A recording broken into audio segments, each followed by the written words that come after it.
Si FRANCE Castro, kinuha niya yung mga bata diyan sa Talaingod kasi ililipat niya doon sa Manila para mag-rally. Siya yung may kidnapping. Siya yung may human trafficking. And we should expose the lies employed by the terrorists to survive. Yan ang ginagawa ni FRANCE Castro. Sige lang sila atake, sige sila atake. And then nag-aantay ako. Give me something concrete that I did something wrong. And then there's nothing. Wala. Pero, tuloy-tuloy pa rin yung atake nila in the hopes that yung lie, the lie that they are peddling, that I did something wrong, would take stock sa utak ng mga tao. Yan yung ginagawa nila.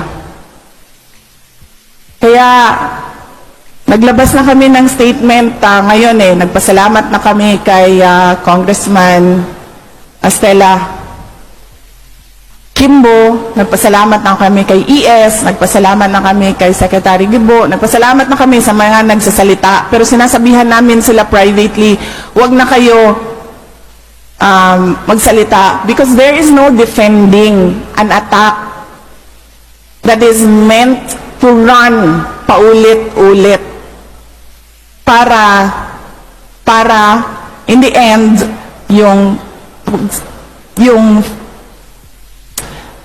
hindi totoo maging totoo sa utak ng mga tao.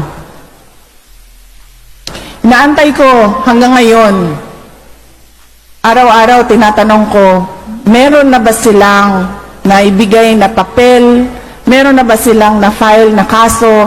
Meron na ba anything to really show na merong ginawang mali ang Office of the Vice President? Wala. Pero tuloy-tuloy pa rin sila. And then pag tinatanong sila, oh, but you took out words doon sa batas. You took out words doon sa batas and you interpret it this way. Sabi nila, huwag niyo na basahin yung 3 words dyan. Basta makinig lang kayo sa interpretation namin. Yan ang ginagawa ni FRANCE Castro. Ngayon, at ng buong Makabayan Bloc.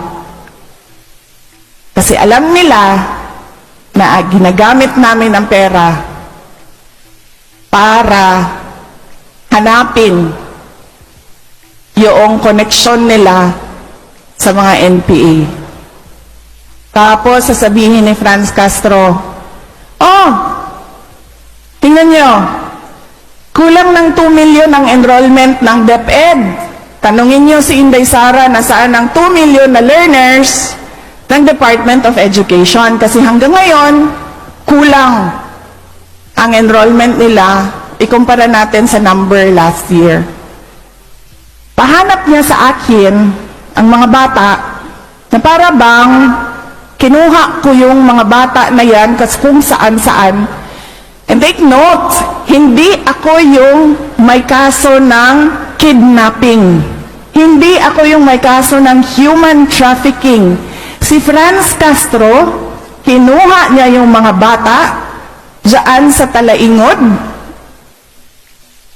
kasi ililipat niya doon sa Manila para mag-rally. Siya yung may kidnapping. Siya yung may human trafficking. Hindi pa tapos ang 1 buwan ng pagbubukas ng aming klase. Pinapahanap niya sa akin ang 2 million na para bang kinidnap ko yan lahat at ayaw ko sila mag-aral. Yan yun. We should, ulitin ko lang basahin, we should expose the lies employed by the terrorists to to survive. Pero huwag na kayo sumali, ako na lang. Ako na bahala. And then to be followed by Marlene. Opo. Sir, quick, yan lang. Basic question lang, pasensya. Kasi we've been using the word hoodwinked, blindsided, we were betrayed. Sir, ang tanong ko lang po is, given the government's vast resources, with all the funds and resources and the capabilities that we have, sir, hindi ho ba embarrassing yun for us, una-una to admit na naloko tayo ng dalawang, well, supposedly, kung babasihan natin yung narrative niyo po, no, na naloko tayo, sir. In short, hindi ba natin anticipate that they can do this? Tapos, yun, sir, yung bang parang medyo for others, they would say na parang hindi naman kapanipaniwala na kumbaga the government was taken for a ride itong in this particular case po. Thank you. Yeah. May I answer that initially, Attorney James? Sure, yes, sir. Yeah, David, we invested on trust, no? Yung mga circumstances before their surrender, no? And even now, when they surrendered, tapos kaya kausap siya ng mga staff natin as reported to us, we were we were just so happy that another two kabataans have decided to go back to the folds of the law. So we trusted their actions, their words, and I think in general that is how a government should be, no? And us, especially at the NTFL-CAC, we would like to take your word for it, no? Kung ano yung dinadala mo sa amin. Sabi mo kanina, despite our vast resources, bakit hindi natin na-check kaagad yung possibility na yun? There is always that possibility. Naiisip pa rin natin yan. But we really weighed heavier, no? Dun sa pinapakita nilang galaw nila, nakangiti na sila, pinag-uusapan na kung paano yung way forward nila. I mean, the mayor was there, DSWD, PAO, us, no, everybody was really supportive of all these efforts, no, that we would like to pour in for their eventual rehabilitation and reintegration back to the mainstream society. We were ready to enroll them dun sa enhanced comprehensive local integration program like what we used to do sa mga FRs natin. So, nandun tayo sa point na yon and we trusted their word. That's why it's really unfortunate. Ito po yung naging reaction natin. All of us, even the parents, no? Tingnan mo yung statement ni Mr. Mandalastas. He even didn't expect anak niya na yon. He thought that everything will be okay already in the coming days. So that's how it is. That's how it is. We really felt betrayed, no? Despite the huge amount of trust that we gave to these two young ladies.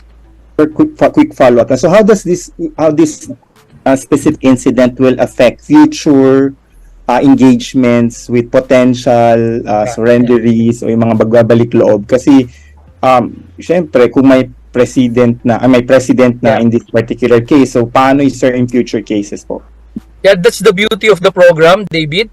Kasi ang ating approach ngayon, yung local peace engagement, yung pong mga communities themselves, local chief executives, and even the families, they reach out dun sa ating mga armed rebels pa rin, ano? They are the ones talking to them. So mas mataas yung trust and confidence diyan sa mga negotiations. So these are the different cases out there, no?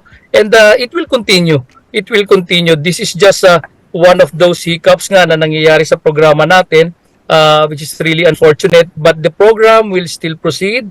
We will still process anybody at tayo nananawagan sa mga nakikinig sa atin ngayon na hindi po magbabago yung pagtrato natin sa mga natin na gustong manumbalik sa mainstream society, no? The program will be as strong and as effective as it has been for the past several years. Also, I just want to add very briefly, the mere fact that the government trusted these two ladies, no, notwithstanding the risk of betrayal and notwithstanding the vast resources that the state has, no, as you mentioned, David, just really shows that the NTFL and the government are really bent on welcoming it's really about peace. It's really in line with the state policy under the Constitution, and about welcoming our former rebels into the folds of the law. Thank you po. Thank you. Okay, thank you, Mr. David Santos. Salamat. And of course, thank you, Yusek June Torres and Attorney James. Now, I'd like to recognize Marlene Pajernos. Hi, sirs. Good afternoon po. Marlene po from Bombo Radio Philippines. Sir, matanong ko lang po, no? Kagaya po na nabanggit po ninyo kanina na the program will still proceed and hindi po magbabago pagtrato po ninyo doon sa mga nagbabalik loob po ng mga miyembro ng mga armed groups. How about po dun sa process natin sa pag-handle po ng mga surrenderies? Particular na po dun sa pagharap sa kanila sa media, sa publiko.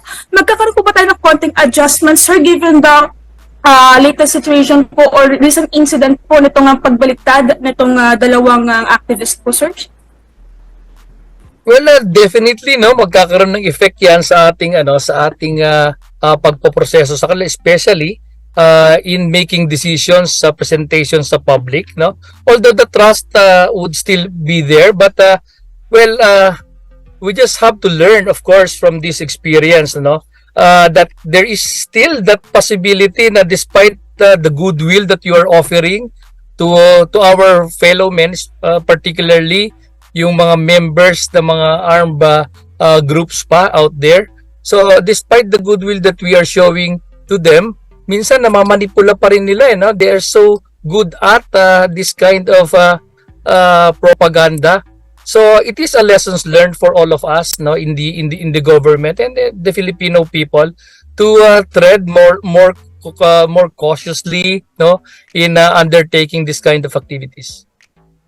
When you say po magkakaroon ng konting pagbabago, ano po yung tinutukoy po ninyong pwedeng maging pagbabago po doon sa pagkasa publiko po nitong mga ating surrenderies, right? Well, of course, siguro yung yung pagche-check sa kanilang maigi, mga ganyan. Sometimes sabi nga natin lasting peace is the price of eternal vigilance, hindi ba? Even if sabi natin wala nang mga kalaban, wala nang mga kriminal, no? But that would just continue on when we are eternally vigilant, no, about the way we do things. So just the same, we will just increase our vigilance, be more discriminating, no? Consider everything, no?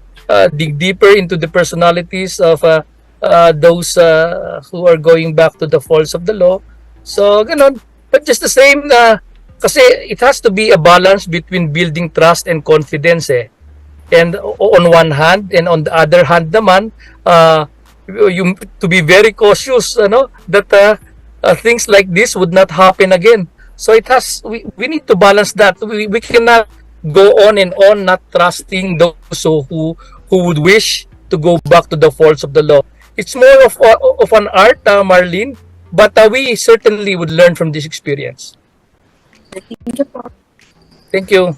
Thank you, Marlene. And at this point, we'd like to recognize June. Please identify yourself. Ano ba yan? June's iPhone lang kasi nakalagay. Parang akin yata yan. Baka ba't may reaction na ganyan? May napindot yata ako. Baka sa'yo yan. Baka sa'yo yan, boss. Siguro, paano ba to? Sorry. Ay, ibang June. Well, I believe it's mine. No. It's June Veneracion. I'm sorry. Oh my. Pare, ikaw pala yan. June I'm so Veneracion sorry. from GMA. May culpa. I'm sorry. Sorry, I wasn't able to call you back yesterday. I was still filled with a lot of things. Sorry. No, it's okay. I know you have full plate. Yusek Torres, sir, magandang hapon po. Can you walk us through the process? Paano umabot sa punto na, sige, let's present them to the media. And looking back, meron bang konti sandali, meron bang regrets na kung sana hindi natin pinresenta? Mali yata yung move na yun. Yusek June? Well, kagaya ng sinabi ko kanina, there is something that we can learn from this experience, no? The presentation to the media is just to tell the purpose, no? The purpose of presenting them to the media is to let the public know that these two kids, these two young ladies are well taken care of and they are safe. That's all. That's all that we wanted the public to know about. no? But unfortunately, nangyari nga yung hindi magandang nangyari. We just have to, face it squarely and deal with it and learn from it. So, in a way, may admission na wrong move yun, Secretary? I won't say that it is a wrong move, no. Just like what I've said a while ago, we need to balance kasi yung building trust and confidence para sa mga nag-iisip na magbalik loob sa atin on one hand, and on the other hand to be more cautious, no, in dealing with them. So every FR probably has a different case. We wouldn't want to be so strict, no, very strict in dealing with them, na parang it would be very hard for them, difficult for them to go back to the mainstream society. But certainly we will review how we do things, how we conduct things, and maybe we can have a better chance of preventing these things from happening again. So, moving forward, mas magiging careful na kayo in presenting returnees in the Well, again, future. last And thing, vetting, mas magiging careful kayo sa vetting. again, June, binanggit ko na kanina, if we want lasting and continuous peace to reign, we have to be eternally vigilant. Thank you po. Thank you, sir. Salamat po. Alright, thank you. Paring June, Veneracion. Ikaw pala yan. Sorry, sir. And My bad, my bad. Okay. And thank you, Yusek June Torres. And now I can still see 3 raised hands from returning sila. Si Rafael muna, and then si Paula, and then si Brian again. Go ahead, Rafael. Hi, sir. Opo. Just to clarify, why did it take several days before authorities presented them to the public? Because based on the series of events, they were already with the 70th ID, September 12. So couldn't have they been presented prior to September 19? Thank you po. Would you like to answer that, attorney? I will defer to your answer, Yusek. Yeah, there are several factors actually. Who asked the question? Si Rafael? Was it Rafael ba? Yes, sir. Yes, si Ra. Oo. Siyempre, tinitingnan din natin yung exposure ng mga bata, no? Wini-weigh din natin because they gusto nila magtrabaho, gusto nila magpatuloy ng pag-aaral. They wouldn't want their personality, the face or their statements to be exposed. Actually, yung 1 week, Rafael, in my experience, ang bilis na nga po noon na present natin sila sa publiko because there are a lot of factors. You have to consult with their parents also. Those things, we need to get their opinion, lalong-lalo na they are of age already. So we did all that until we came up with a and convinced them also to just come out because ang daming lumalabas na mga na propaganda na abduct, nagkakaroon na ng donation, 'di ba? Meron pa mga donate ang CTG to find them, when in fact nakikipag-usap na po kami specifically dun sa magulang ni Jed kung paano mahanap yung mga bata dati, no? That's why we were very happy nga nung biglang nag-surface sila, no? Parang it's a sort of a miracle, biglang nandiyan na. So we were so very happy that they were in front of us, no, of the sa field units natin. So ayan, that's all I can say regarding your question, Rafael. Thank you, sir. Okay, thank you, Raf. Again, let's call back Paula. Hello, sir. Okay. Ayun. Good afternoon po. Sa paraang pagre-recruit naman po sa mga kabataan, ng mga rebelde, what does the NTF-LCAF doing or the DepEd na mabantayan yung mga universities o mapangalagaan yung mga kaligtasan ng mga kabataan sa panliling lang ng mga makakaliwang grupo? Meron po bang agreement din ang DepEd or NTF-LCAF when it comes to monitoring dun sa recruitment ng mga students, especially dun sa mga universities, which is talagang sila yung mga nagagamit sa ngayon at nasasayang katulad ng dalawang kabataan. I think Attorney Cliff, sa akin yan. Yes, yes, sir. Yeah, thank you for that question, Paula. We agree dun sa binanggit mo kanina. Ang talagang focus ng recruitment ng CTG or CPP, NPA, NDF ay yung hanay ng ating mga kabataan at mag-aaral because they provide the continuity ng kanilang armed revolution eh. Just imagine one recruit, no? College level o college graduate lang, pag nakuha nila yan at naging hardcore, makakasama nila yan, magagamit nila yan for the next 3-4 decades as cadre. So talagang focus nila yan. And I'd like to report to you that we've been collaborating with the Department of Education.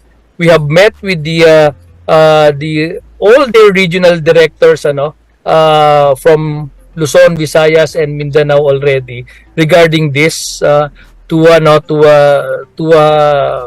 craft, to agree on programs on how to prevent the recruitment of CPP, NPA, NDF in their schools.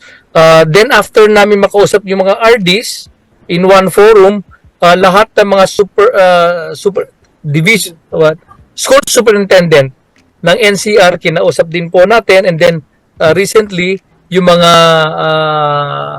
Quezon City mga principals, yun din yung ating kinausap. So what I'm trying to say here is we have a close collaboration with the Department of Education to prevent this recruitment of the CTGs in all schools nationwide. Napaka-importante po na one of the mandate natin sa gobyerno, particularly kaming mga miyembro ng NTF-ELCAC, ay to serve and protect the Filipino people, particularly the youth, no? And one way of protecting our youth is telling them the truth about certain organizations, the truth about certain personalities, so that they would be guided with their decisions, so that they would have an informed choice, yung choices po na hindi magre-resulta na masasaktan nila yung kanilang sarili, masasaktan nila yung kanilang kaibigan, pamilya, community. So yun po, that is what we are collaborating on, and kasama na rin sa collaboration namin ng DepEd yung pong mga dun sa programa nila na National Culture of Peace, no? So we are contributing to that also. Sir, additional lang. So malinaw po na merong recruitment when it comes dun sa mga universities at natatamaan talaga yung mga kabataan. So ibig sabihin talagang kailangan ng DepEd tumulong when it comes sa pagbabantay dun sa mga universities together with NTF-ELCAC pagdating sa mga ganyan. Actually, hindi lang po DepEd when we were talking to them, malaki po yung role ng ating mga parents, no? Even outside of the school, yung communities, no? It is really a whole of nation participation if we really would like to end yung communist insurgency in our country. Kami po sa NTF-ELCAC, it's so sad na yung ibang tao ini-equate sa NTF-ELCAC red tagging. I would like you to know that NTF-ELCAC is a collaborative mechanism. Ang kanyang trabaho po is to harmonize, synchronize, synthesize lahat ng efforts ng ating mga departments, bureaus, agencies, and other partner civilians para po ma-solve yung mga root causes ng insurgency.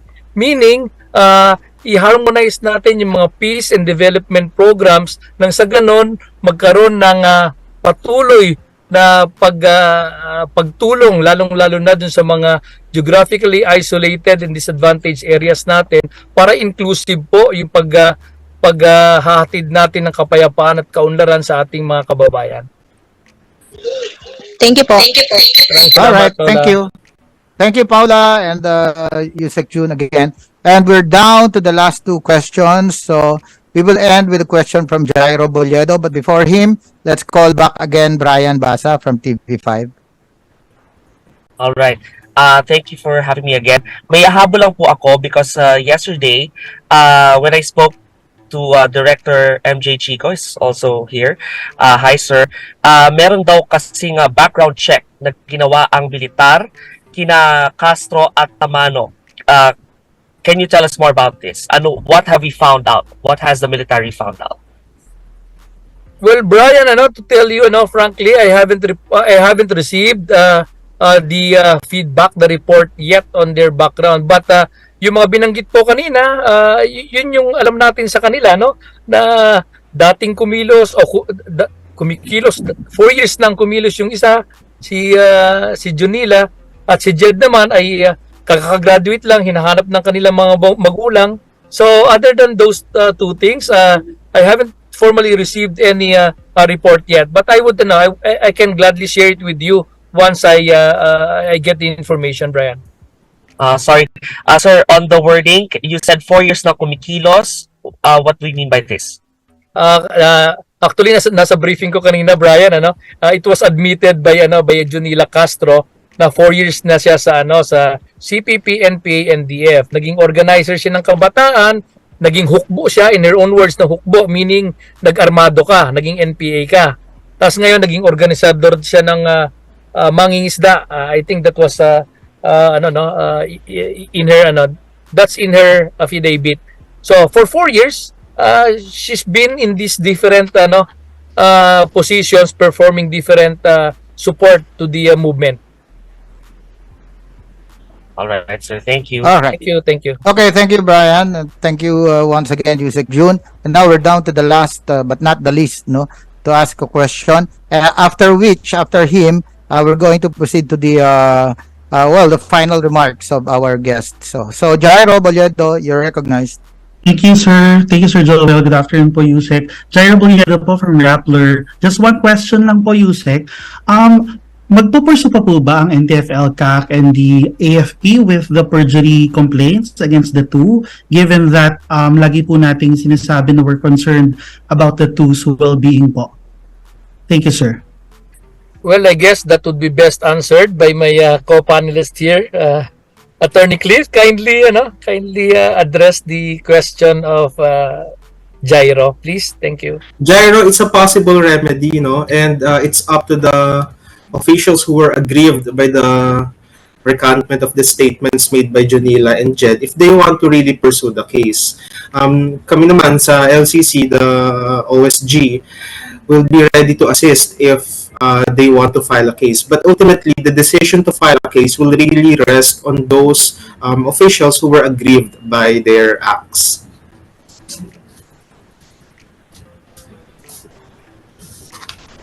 Okay. Jairo, do you have a follow-up? No, okay na po, sir. Thank you so much po. All right. Thank you very much, Jairo Boliedo. And now, we're going to ask, before we end, we're going to ask our resource speakers for their final remarks. Let's start off with Attorney James Clifford Santos of the LCC cluster.